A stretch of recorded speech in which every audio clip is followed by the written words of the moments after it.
Hello, YouTube. This is UMills03. In the previous lesson, we took a look at a new type of data structure called a hash map. And so we've been looking at a lot of advanced data structures in Java, right? We started with arrays, but then we also talked about array lists, which we said are basically dynamic arrays. They're sort of like arrays. We can still access elements by index position, but now with array lists, we have a data structure that we can add and remove elements from. Same thing with a linked list, but with a linked list, instead of really thinking about elements being organized geometrically by index position, we think about elements being linked to one another. And so we studied that in lesson 50 and 51. And then we also looked at basically the collections class. And we said that we could basically have collections.min of array list or linked list, or collections.max of array list or linked list. And basically, as long as our class has a valid compare to method, and implements the comparable interface, then we could define what it means for, elements in a particular array list or linked list of any object type to be sorted. What does it mean to have the minimum element or maximum element, or for one element to be less than another element, right? So we're going to be looking at the collections class and also another class called arrays between this video and the next video. But in this lesson, what we could do is kind of review what we have with some of the advanced data structures that we've been studying recently. So remember, you can't forget to go ahead and import some important classes that we need, right? We have to go ahead and import java.util.ArrayList if we want to use array lists, right? If we want to create a linked list, we have to write import java.util.linkedList, right? If we want to use a queue, we need to basically import two classes, right? We'd have to not only import java.util.queue, but remember, queue is only an interface. So when we create a queue, we need to declare it as the type queue, but we initialize it as type linked list. So you would need to go ahead and import both of those classes, but hopefully you're clear on importing at least 8 of these classes, right? In the next video, we're going to be talking about the arrays class, right? But we've studied array lists, linked lists, collections, right? Collections.min of array list or linked list, collections.max of array list or linked list, and collections.sort of array list or linked list, which is a void method, and it sorts an array list or linked list so that you don't have to go ahead and create an insertion sort or a selection sort or a bubble sort method like we did in previous videos, right? But also iterators, right? And we said that an iterator is a type of object that's very good at iterating or printing the elements in a particular data structure, right? And so we saw examples of that with stacks and queues, as well as with array lists and linked lists. So we can go ahead and review what we have with sets and maps as well, right? So with arrays, those are fixed lengths. You can set elements, right? But you cannot add or remove elements from it, right? For all collections, but not for arrays, you can get the number of elements with size. You can add or remove elements, sets, and keys for the dictionaries must be unique, right? So for sets and also for the keys of dictionaries of hash maps, we saw in the previous video that those need to be unique. So we're going to see some examples. And we can iterate through all of these collections with a for each loop, right? And also we can see if a collection is empty. Usually the method to do that is called isEmpty, except with stacks. Remember when we were talking about with stacks, we would just call s.empty, right? And that would return true if the stack s has no elements in it and false otherwise. With array lists, we have variable length. We can add, set, and remove elements. Elements are organized by index position. We can iterate through array lists with an iterator. We can remove an element by index position p, saying integer.remove of p, or we can remove a particular integer object with int value x by saying integer.remove of integer.value of x. And we saw examples of that in previous videos. With linked lists, it's pretty similar, right? We have the same methods available, but now we're talking about having variable length. Or we're still talking about variable length, but here nodes are going to be connected to one another like links. You can access them by index position. You can access elements by index position, but again, that's not really the geometry of a linked list. Think about nodes being connected to one another, right? Each element has a value and it also has a reference to the next element in the linked list. And you can iterate through a linked list. You can remove an element by index position or by object, just like with array lists. And then with stacks, we talked about last in, first out, right? So think about a stack of dinner plates and you can search for an element starting from the top. Remember the search method. If you call s.search of w, it would return basically the first index position of w, thinking about, I guess, index positions as starting from the top of the stack and working your way down, right? You can view the top of the stack using the peek method. You can add to the top of the stack using the push method, or you can view and remove the top using the pop method, right? You can see if the stack is empty using empty. You can iterate through a stack with an iterator, right? With queues, that's a different geometry, so it's sort of the opposite. It's first in, first out, like people at a supermarket. You can add elements to the back of a queue using add. You can peek at the front of the queue using peek, or you can remove from the front of the queue using pull. You can see if a queue is empty. Now we're back to saying is empty rather than just empty, as we said for stacks. And with a queue, we can still iterate through them just like we could for stacks. And for sets, we can only have duplicate elements. We don't have index positions in sets. Typically, we think of sets as being unordered, right? And elements, we can add or remove elements, and the maximum number of occurrences of a particular element is 1, right? The elements in a set have to be unique, and we saw that in lesson 54. And then with hash maps, with maps, we're talking about sets of key value pairs, like we saw in the previous video. So the keys have to be unique, but the values do not have to be unique. And so if you say my dictionary or my map dot put of A comma B, that would add the key value pair, A, B, right? A would be the new key and B would be the new value, right? And if you say my dictionary dot replace of A comma B, that would assign A to B, the key A to the value B, if and only if A already had a value. But we can go ahead and look at some more methods for hash maps in this video. What we can do is we have a very simple main method here, and we just have 3 strings. So if we say apple.substring of 0, 3, remember in lessons 5 and 6, we talked about string methods, and we say substring of 0, 3, well, that would return the 3 characters APP, right? Everything starting at index position 0 and ending just before index position 3. And then we declare 2 other strings, right, Y and Z, and then we initialize them on the next 2 lines. So Y would be banana, right, because if we concatenate BAN with A, we get bana, and then concatenating bana with na gives us banana. And then carrot, all lowercase, will be CARROT, carrot, right? We call the to lowercase method. It's an instance method that we call on a particular instance of the string class, on a particular string object. And so with the array function, what we're going to do, I just want to try out some different functions, right? And so this method accepts 3 strings, and I'm going to want to feed in these 3 XYZ strings into the array function. But what does it do? So basically it creates a string array, and it goes ahead and assigns the 3 index positions to the 3 strings that were passed in. Pretty straightforward.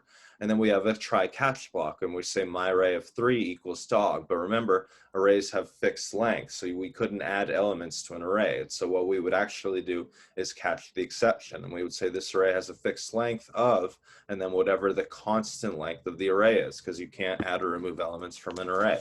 So what we could do is we could go ahead, the name of this class that we're working in is called Tony Tutorial, or actually it's called, let's go ahead, so it's called person actually. So you could either say person.array function of XYZ, right? Person.array function of XYZ. It's a static method that belongs to the person class. And since we're in the person class, you could just say array function of XYZ. So we can go ahead and compile it, and then if we go ahead and run it, we're going to want to get the output here. So it just says the array has a fixed length of 3. So not too much going on with arrays. Let's talk about array lists. We can go ahead and think about a method, a static method that doesn't return anything. It just is going to print things to the console. And it accepts 3 strings, and it creates an array list, right? And it adds B, and then it adds C to the array list. So the second input and then the third input. What it's going to try to do is add element A, the first argument that was passed into this method, to the beginning of the array list, right, to index position 0. And if there's a string indexed out of bounds exception, then it'll print the length of the first string times the length of the third string. But you don't have to worry about that because it doesn't really seem like there's any issues with string indexing in this try block, right? What about a regular exception? What about a general exception that's not a string index out of bounds exception? Well, then you would say cannot add elements to the beginning of an array list. But you should be able to do that, right? We should be able to add A to the beginning of the array list after we already added B and C. And so then we can go ahead and think about the current size of the array list is, and then presumably it would be 3 after adding those 3 elements. And then we also talked about iterators, right? So iterator of type string list parse equals my array list dot iterator, right? You call it on a particular array list or linked list. You call array list or linked list dot iterator, and it returns an iterator, right? And then think about this for loop, right? So for int m equals 0, true and list parse.hasNext, right? So this is the main Boolean that we're looking out for. And usually you would do this in a while loop, but here it's an example with a for loop where we do something sort of meaningless with this m variable. But the Boolean that you're looking at is the list parse.hasNext. And then we would just print the next element in the iterator, right? The next element in the array list, right? After passing in these three strings, right? Remember, we're going to pass in apple, or we're going to pass in app, banana, and carrot, right? And then after that, we could go ahead and print those elements, and then we could remove them. We could go ahead and let's go ahead. So then we could go ahead and remove them from the linked list, and then we would say list parse.remove in order to do that. And then we could say system.out.println of new size of array list is, and then we would be expecting the array list to be empty after we use the iterator to remove the elements from the array list. So then I guess we need to go ahead and call the other function here, right? So we could call ArrayLists function of XYZ. So then if we go ahead and run it, and then we go ahead and compile it, right? So then we run the main method, and it says current size of array list is 3, and then app, banana, and carrot. And then it says new size of array list is 2. I guess we didn't clear all the elements, right? But if we look at here, it just says what happened here. So with the array list, it just says if m equals 0, list parse.remove. So we only removed the first element. That's why we still had 2 elements in the array list, because we only removed one of the elements. We only removed the element corresponding to m equals 0 in the context of this for loop.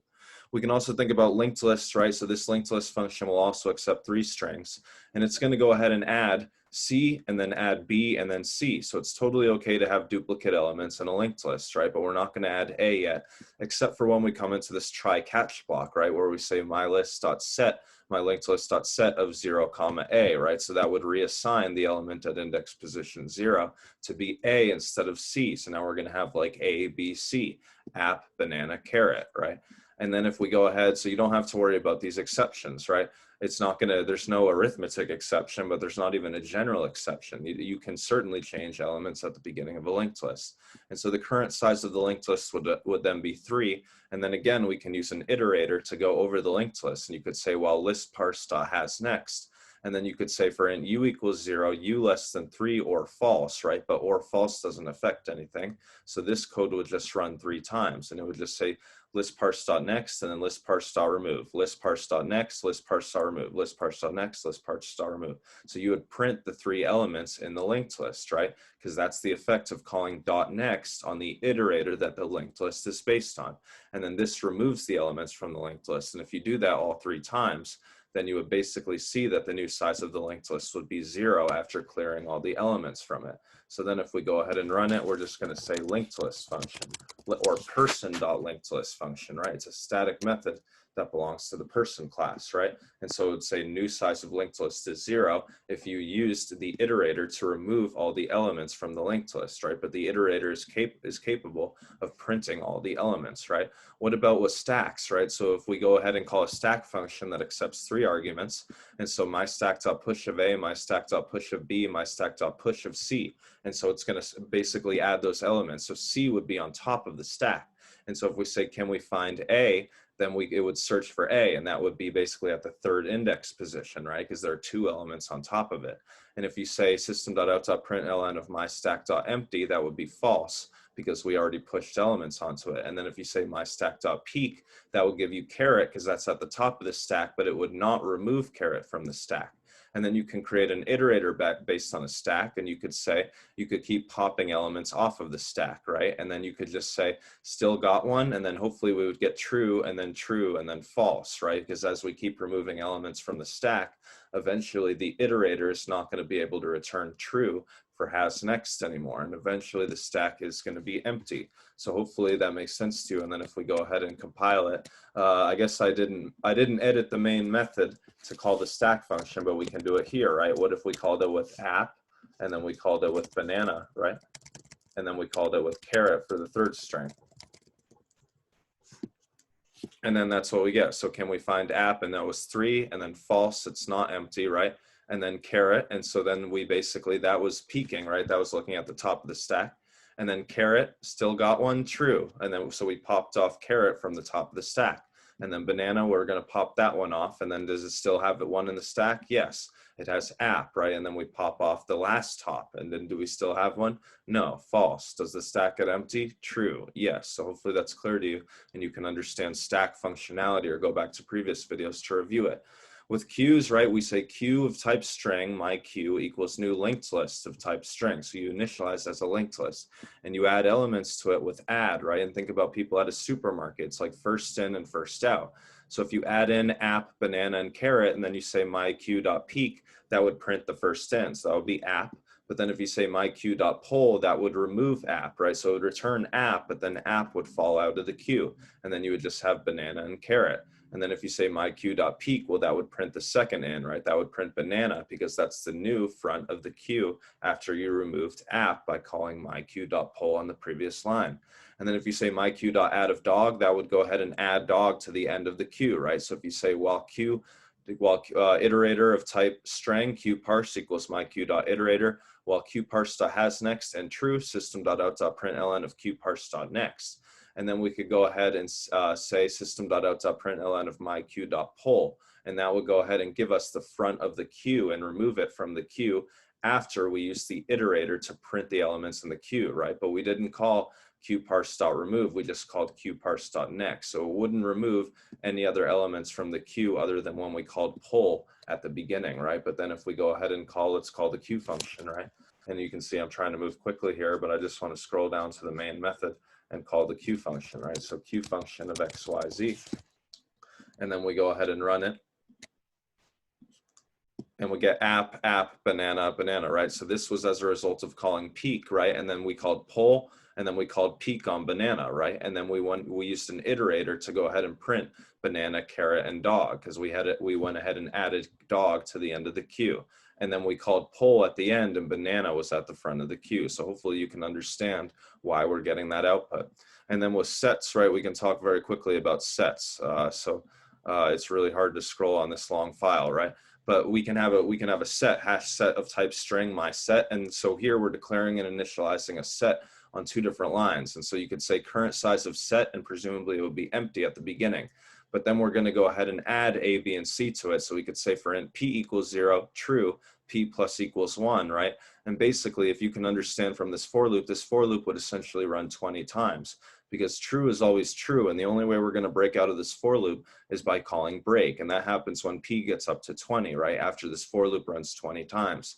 And potato is never going to be added to the set, right? Because if P is not 20, then it would check to see if P is greater than or equal to 0. And if we're starting P at 0 and just going up by 1 every time, then it's always going to be greater than or equal to 0. So we're never going to add potato. But the point is that no matter how many times we try to add A, B, and C, they're all only going to make it into the set once, because we said that sets can only have duplicate elements, can only have unique elements, right? No duplicates. Size of set after adding elements, so then it'll just add 3 elements, or except we're expecting 3. And then we can also use an iterator to iterate through a set. So we could say set parse.next and set parse.remove. And then we could go ahead and try to remove an element that doesn't exist in the set and try to figure out whether or not that would be a problem. So you could say my set.remove of umbrella, and we could figure out whether or not that would be a problem. So either it would go ahead and do that, or it would say can't do that. And then finally, remember, a finally block runs regardless. So you could say system.out.println of umbrella either got removed or was never added. So then we can try the set functionality. I'm just going to call it from here. I'm just going to call it from right here. So then if we go ahead and do app, and then banana, and then carrot, it would be app, banana, carrot, right? And then after we added the elements, there were just 3 elements in the set, not 60, because we only added app, banana, and carrot each one time, right? Sets can only have unique elements, right? And then umbrella either got removed or was never added. So hopefully that's clear to you. And then finally with dictionaries, right? With maps, hash map of type string integer, right? You have to have 2 data types. My dictionary equals new hash map of type string integer. So here the keys are strings and the values are integers, right? And then you could go ahead and basically associate each of the strings A, B, and C with their lengths, right? So you could say my dictionary.put of A, X, where X is an integer object that represents the length of A, right? The length of the first string, Y is an integer object representing the length of the second string that was passed in, and Z is an integer object that represents the length of the third string that was passed in. And so we're kind of running out of time to talk about dictionaries, but remember, you can go ahead and study the API for yourself. You could say mydictionary.put of AX, and that establishes a key value relationship. And then you could go ahead and still go ahead and clear the dictionary and go ahead and take a look at the keys and the values. But we'll talk more about that in the next video. I sort of ran out of time. Probably one more Java video in the curriculum. From me, Mozo3, thanks for watching, and please subscribe.